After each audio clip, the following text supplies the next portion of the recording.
Good morning, students. I am Renu Kamal, Science Mistress, Government Senior Secondary Smart School, Lamapin, District Jalandhar. Today, we will discuss the MCQs for the preparation of NTSC exam and other competitive and school exams. This is part 4. The number of joules contained in 1 kilowatt hour is 1 kilowatt hour ਵਿੱਚ ਕਿੰਨੇ Joule ਹੁੰਦੇ ਹਨ? Answer is 36 multiply 10 raised to power 5 joules। ਬੱਚੇ ਸਾਨੂੰ ਪਤਾ ਹੈ ਕਿ ਜਿਹੜਾ ਘਰਾਂ ਦਾ ਬਿਜਲੀ ਦਾ ਬਿੱਲ ਆਉਂਦਾ ਹੈ ਯੂਨਿਟਸ 'ਚ ਆਉਂਦਾ ਹੈ। ਇੱਕ ਯੂਨਿਟ ਜਿਹੜਾ ਹੈ 1 ਕਿਲੋਵਾਟ ਆਰ ਦੇ ਬਰਾਬਰ ਹੁੰਦਾ ਹੈ। ठीक है, सो किलोवाट ਨੂੰ ਅਗਰ ਆਪਾਂ ਵਾਟ 'ਚ ਕਨਵਰਟ ਕਰੀਏ ਤਾਂ 1000 ਆਏਗਾ, ਯਾਨੀ 10 raised to power 3 ਵਾਟ ਆਏਗਾ। ਔਰ ਆਰਸ ਨੂੰ ਸੈਕਿੰਡ 'ਚ ਚੇਂਜ ਕਰੀਏ ਤਾਂ 1 ਆਰ ਦੇ ਵਿੱਚ 60 ਸੈਕਿੰਡ ਔਰ 60 ਮਿੰਟ ਔਰ 60 ਸੈਕਿੰਡ ਯਾਨੀ 3600 ਸੈਕਿੰਡਸ ਆ ਗਏ। ਸੋ 1 ਇਲੈਕਟ੍ਰੀਕਲ ਯੂਨਿਟ ਜਿਹੜਾ ਹੈ 3600 multiply 10 raised to power 3 what second ਦੇ ਬਰਾਬਰ ਹੋਏਗਾ, ਕਿਉਂਕਿ ਸਾਨੂੰ ਪਤਾ ਹੈ ਕਿ ਵਾਟ ਸੈਕਿੰਡ ਜਾਊਲਸ ਦੇ ਬਰਾਬਰ ਹੁੰਦਾ ਹੈ। ठीक है, इस करके या तो आप लिख सकते हैं 3.6 into 10 raised to power 6 joules, या आप लिख सकते हैं 36 multiply 10 raised to power 5 joules। This is the same thing. In sonar we use sonar विच डैश की वरतों हुंदी है।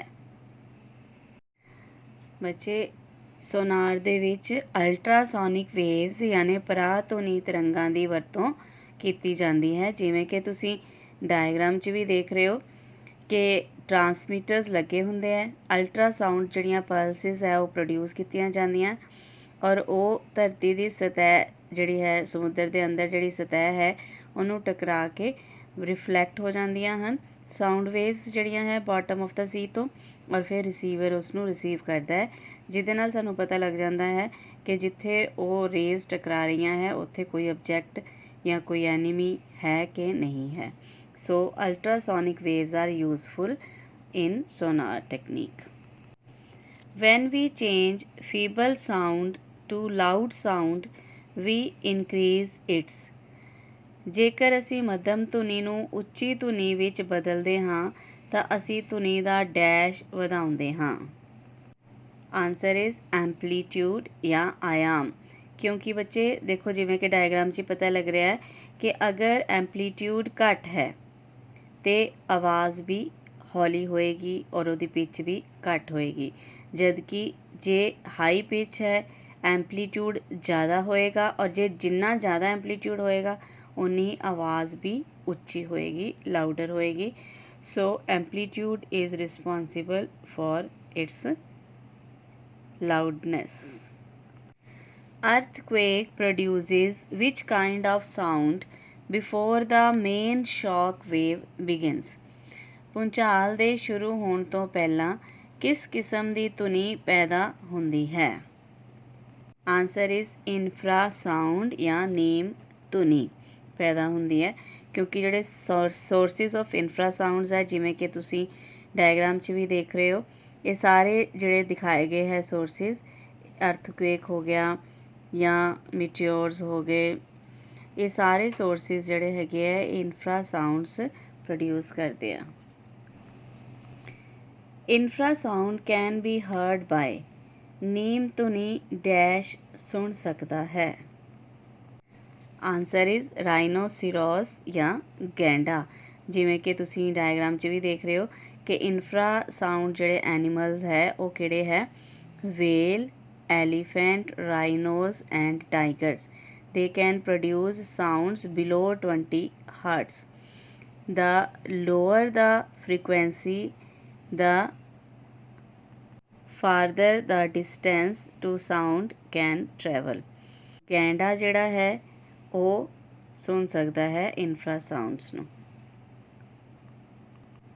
The technique of obtaining images of heart by using reflection of ultrasonic waves from various parts of heart is called।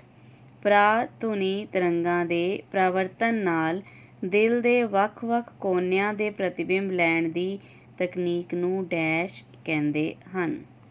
Answer is ECG means electrocardiogram. ਬੱਚੇ ਇਹ ਜਿਵੇਂ ਕਿ diagram 'ਚ ਵੀ ਦੇਖ ਰਹੇ ਹੋ ਕਿ ਇਹ ਦਿਲ ਦੇ ਵੱਖ-ਵੱਖ ਹਿੱਸਿਆਂ ਦੀ ਜਿਹੜੀ ਹੈ ਮੋਨੀਟਰਿੰਗ ਕਰਦੇ ਆ ਅਤੇ ਇੱਕ ਜਿਹੜਾ ਗ੍ਰਾਫ ਜਿਹਾ ਆਉਂਦਾ ਹੈ ਉਹਨੂੰ ਕਹਿੰਦੇ ਇਲੈਕਟ੍ਰੋਕਾਰਡੀਓਗ੍ਰਾਫ, ਜਿਹਦੇ ਤੋਂ ਦਿਲ ਦੀ ਧੜਕਣ ਦਾ ਪਤਾ ਲੱਗਦਾ ਹੈ। Dash is a medical instrument used for listening to sound produced within the body, chiefly in the heart or lungs। ਦਿਲ ਜਾਂ ਫੇਫੜਿਆਂ ਦੇ ਅੰਦਰ ਦੀ ਧੁਨੀ ਨੂੰ ਸੁਣਨ ਲਈ ਕਿਸ ਯੰਤਰ ਦੀ ਵਰਤੋਂ ਕੀਤੀ ਜਾਂਦੀ ਹੈ? Answer is stethoscope. ਤੁਸੀਂ ਦੇਖਿਆ ਹੋਣਾ ਡਾਕਟਰਸ ਦੇ ਕੋਲ ਹਮੇਸ਼ਾ ਜਦੋਂ ਵੀ ਕੋਈ ਮਰੀਜ਼ ਜਾਂਦਾ ਹੈ ਤਾਂ ਸਭ ਤੋਂ ਪਹਿਲੇ ਉਹ ਸਟੈਥੋਸਕੋਪ ਨਾਲ ਦਿਲ ਦੀ ਧੜਕਣ ਜਿਹੜੀ ਹੈ ਉਹ ਚੈੱਕ ਕਰਦੇ ਆ। Sound of frequency below dash is called infrasonic sound। ਧੁਨੀ ਜਿਸ ਦੀ ਆਵਰਤੀ ਡੈਸ਼ ਤੋਂ ਘੱਟ ਹੋਵੇ ਉਸ ਨੂੰ ਨੀਮ ਧੁਨੀ ਕਿਹਾ ਜਾਂਦਾ ਹੈ। Answer is 20 hurts. ਜਿਵੇਂ ਕਿ ਡਾਇਗਰਾਮ 'ਚ ਵੀ ਦੇਖ ਰਹੇ ਹੋ ਕਿ 20 ਹਰਟਸ ਤੋਂ ਘੱਟ ਜਿਹੜੀਆਂ ਹੈ ਉਹ ਇਨਫਰਾਸਾਊਂਡਸ ਯਾਨੀ ਨੀਮ ਧੁਨੀ ਹੁੰਦੀਆਂ ਹਨ, ਔਰ 20 ਕਿਲੋ ਹਰਟਸ ਯਾਨੀ 20,000 ਹਰਟਸ ਤੋਂ ਜ਼ਿਆਦਾ ਜਿਹੜੀਆਂ ਹੁੰਦੀਆਂ ਹੈ ਉਹ ਅਲਟਰਾਸਾਊਂਡਸ ਹੁੰਦੀਆਂ ਹਨ। ਅਤੇ ਔਡੀਬਲ ਫ੍ਰੀਕੁਐਂਸੀਜ਼ ਜਿਹੜੀਆਂ ਹੈ ਉਹ ਕਿੰਨੀ ਹੁੰਦੀ ਹੈ 20 ਹਰਟਸ ਤੋਂ ਲੈ ਕੇ 20 ਕਿਲੋ ਹਰਟਸ ਤੱਕ। ਸੋ ਨੀਮ ਧੁਨੀ ਦਾ ਕੁਐਸਚਨ ਸੀਗਾ, ਸੋ ਆਂਸਰ ਇਜ਼ 20 ਹਰਟਸ ਤੋਂ below. Speed of sound dash with increase in temperature. ਤਾਪ ਵਧਾਉਣ ਨਾਲ ਧੁਨੀ ਦੀ ਗਤੀ ਡੈਸ਼। ਆਂਸਰ ਇਜ਼ ਇਨਕਰੀਜ਼ਿਜ਼ ਯਾਨੀ ਵੱਧਦੀ ਹੈ। ਜਿਵੇਂ ਕਿ ਡਾਇਗਰਾਮ 'ਚ ਵੀ ਦੇਖ ਰਹੇ ਹੋ ਕਿ ਦਿਨ ਦੇ ਵੇਲੇ ਕੀ ਹੁੰਦਾ ਹੈ, ਸਾਊਂਡ ਜਿਹੜੀਆਂ ਹੈਗੀਆਂ ਉਹ ਟਰੈਵਲ ਕਰਦੀਆਂ ਹੈ ਫਾਸਟਰ, ਕਿਉਂਕਿ ਦਿਨ ਦੇ ਸਮੇਂ ਕੀ ਹੁੰਦੀ ਹੈ ਗਰਮੀ ਹੁੰਦੀ ਹੈ, ਸੂਰਜ ਚੜ੍ਹਿਆ ਹੁੰਦਾ ਹੈ, ਜਦ ਕਿ ਜਿੱਥੇ ਕੂਲਰ ਪਾਰਟਸ ਹੈ, ਕੂਲਰ ਏਰੀਆ ਹੈ, ਉੱਥੇ ਕੀ ਹੋਏਗੀ ਸਾਊਂਡ ਟਰੈਵਲਸ ਸਲੋਅਰ ਹੋਏਗੀ। ਰਾਤ ਦੇ ਵੇਲੇ ਕੂਲਰ ਏਰੀਆ ਜਿਹੜਾ ਹੈਗਾ ਉਹ ਕਿੱਧਰ ਆ ਜਾਂਦਾ ਹੈ ਸਮੁੰਦਰਾਂ ਵੱਲ, ਅਤੇ ਉੱਥੇ ਜਿਹੜੀ ਹੈ ਸਾਊਂਡ ਸਲੋਅਰ ਹੋਏਗੀ, ਔਰ ਹਵਾ ਜਿਹੜੀ ਹੈ ਗਰਮ ਹੁੰਦੀ ਹੈ, ਧਰਤੀ ਜਿਹੜੀ ਹੈ ਗਰਮ ਜ਼ਿਆਦਾ ਹੁੰਦੀ ਹੈ, ਉੱਥੇ ਸਾਊਂਡ ਜਿਹੜੀ ਹੈ ਫਾਸਟਰ ਟਰੈਵਲ ਕਰਦੀ ਹੈ। ਯਾਨੀ ਟੈਂਪਰੇਚਰ ਵਧਣ ਦੇ ਨਾਲ ਸਾਊਂਡਸ ਜਿਹੜੀਆਂ ਉਹਦੇ ਵਿੱਚ ਵਾਈਬ੍ਰੇਸ਼ਨਸ ਵੱਧ ਜਾਂਦੀਆਂ ਹੈ, ਕਿਉਂਕਿ ਕਾਈਨੈਟਿਕ ਐਨਰਜੀ ਵੱਧ ਜਾਂਦੀ ਹੈ, ਇਸ ਕਰਕੇ ਸਾਊਂਡ ਵੇਵਸ ਦੀ ਜਿਹੜੀ ਸਪੀਡ ਹੈ ਉਹ ਇਨਕਰੀਜ਼ ਕਰ ਜਾਂਦੀ ਹੈ। Greater the amplitude of vibration of sound, the greater is dash of sound। ਜਿੰਨਾ ਕੰਪਨ ਦੇ ਸਰੋਤ ਦਾ ਆਯਾਮ ਜ਼ਿਆਦਾ ਹੋਵੇਗਾ ਧੁਨੀ ਦਾ ਡੈਸ਼ ਵੀ ਜ਼ਿਆਦਾ ਹੋਵੇਗਾ। Answer is loudness. ਜਿਵੇਂ ਕਿ ਆਪਾਂ ਪਹਿਲੇ ਵੀ ਇੱਦਾਂ ਦਾ ਇੱਕ ਕੁਐਸਚਨ ਡਿਸਕਸ ਕੀਤਾ ਸੀਗਾ ਕਿ ਜਿੰਨੀ ਲਾਊਡਨੈਸ ਜਿਹੜੀ ਆ ਉੱਚਾਪਨ ਕਦੋਂ ਜ਼ਿਆਦਾ ਹੁੰਦਾ ਹੈ ਜੇ ਉਸ ਦੀ ਐਂਪਲੀਟਿਊਡ ਜਿਹੜਾ ਹੈ ਉਹ ਵਧਾ ਦਿੱਤਾ ਜਾਵੇ। ਜਿੰਨਾ ਐਂਪਲੀਟਿਊਡ ਜ਼ਿਆਦਾ ਹੁੰਦਾ ਉਨੀ ਉੱਚੀ ਆਵਾਜ਼ ਹੁੰਦੀ ਹੈ, ਜਿੰਨਾ ਐਂਪਲੀਟਿਊਡ ਘੱਟ ਹੁੰਦਾ ਹੈ ਉਨੀ ਹੀ ਸਲੋ ਆਵਾਜ਼ ਹੁੰਦੀ ਹੈ। ਬੱਚੇ ਜਿਹੜੇ ਆਪਾਂ ਅੱਜ ਕੁਐਸਚਨ ਡਿਸਕਸ ਕੀਤੇ ਆ ਮੈਨੂੰ ਲੱਗਦਾ ਆ ਸਮਝ ਆ ਗਈ ਤੁਹਾਨੂੰ ਸਾਰਿਆਂ ਨੂੰ। ਰਿਵਾਈਜ਼ ਕਰੋ ਇਹਨਾਂ ਨੂੰ ਔਰ ਆਪਣੇ ਕੰਪੀਟੀਸ਼ਨਸ 'ਚ ਸਕਸੈਸ ਹਾਸਿਲ ਕਰੋ। ਆਲ ਦਾ ਬੈਸਟ। Thank you.